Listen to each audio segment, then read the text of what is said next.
Donc mon nom est Pierre Hubrex, je travaille donc à CBIOS en tant que Science Program Officer et chargé de la communication. Et donc CBIOS qui fait partie de la coopération belge-développement et hébergé par l'Institut Royal Belge des Sciences Naturelles de Belgique.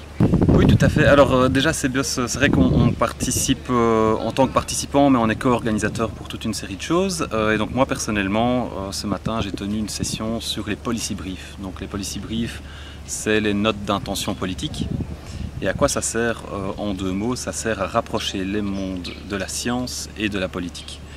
Parce qu'on veut apprendre aux scientifiques à communiquer, à ce que les politiciens comprennent ce qu'ils sont en train de faire et à ce que les politiciens prennent des décisions qui soient informées par des gens qui sont vraiment au fait et qui sont habitués à communiquer d'une façon facile à comprendre.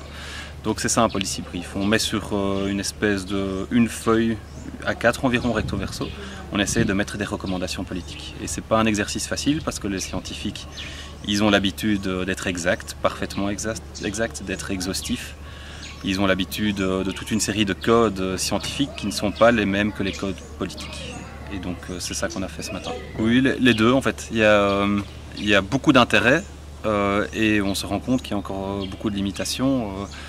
C'est très difficile d'aller demander à un scientifique qui travaille déjà toute la journée sur sa recherche, de lui dire oui en fait ce que tu as fait là c'est bien, mais il y a encore toute une autre partie que tu devrais faire en plus, c'est de mettre une casquette de communicateur et d'aller essayer d'attraper des décideurs politiques. Donc ça leur demande beaucoup. C'est pour ça qu'on leur donne déjà des conseils sur comment faire et puis de se mettre ensemble par exemple pour avoir plus de crédibilité.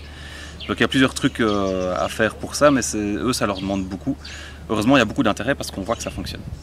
On voit effectivement qu'il y a beaucoup de politiciens, heureusement, qui ont encore la conscience du message juste et donc qui vont s'informer auprès des experts reconnus.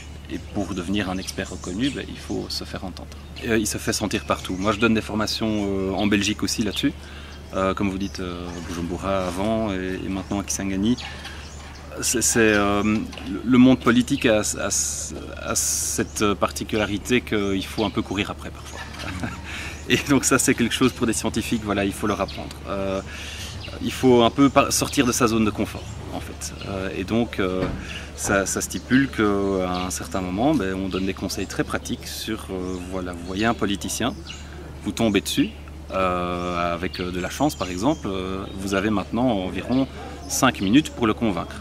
Et on essaye de répéter ça, de répéter ces messages pour que voilà, les scientifiques soient à même de convaincre quelqu'un en 5 minutes. Donc c'est des répétitions, des répétitions, des répétitions.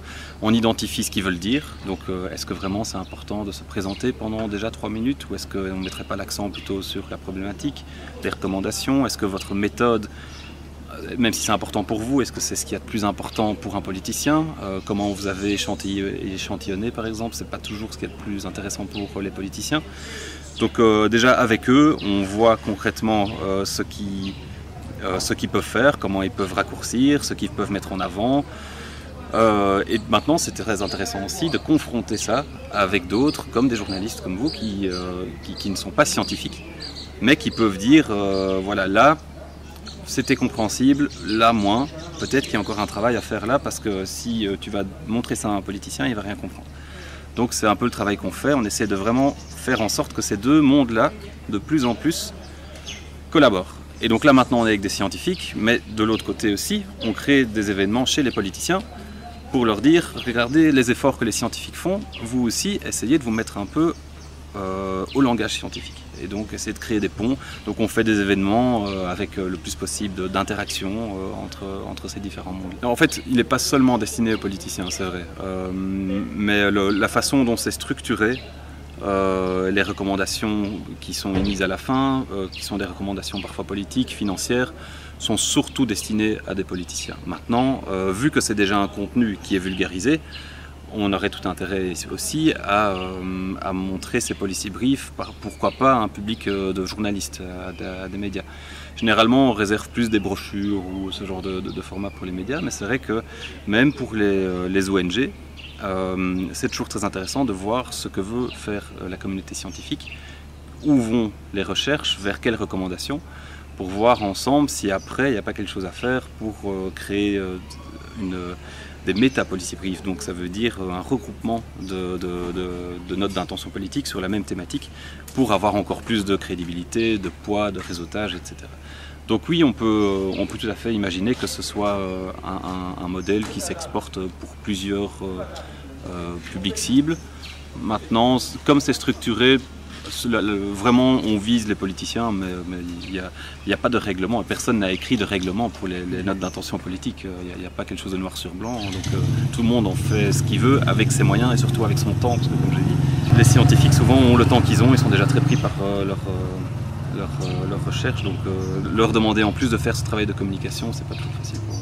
Que deviendra la terre, l'air d'un climatiseur ne remplacera jamais l'arbre. Faisons très attention de nous adapter au monde, de n'avoir pas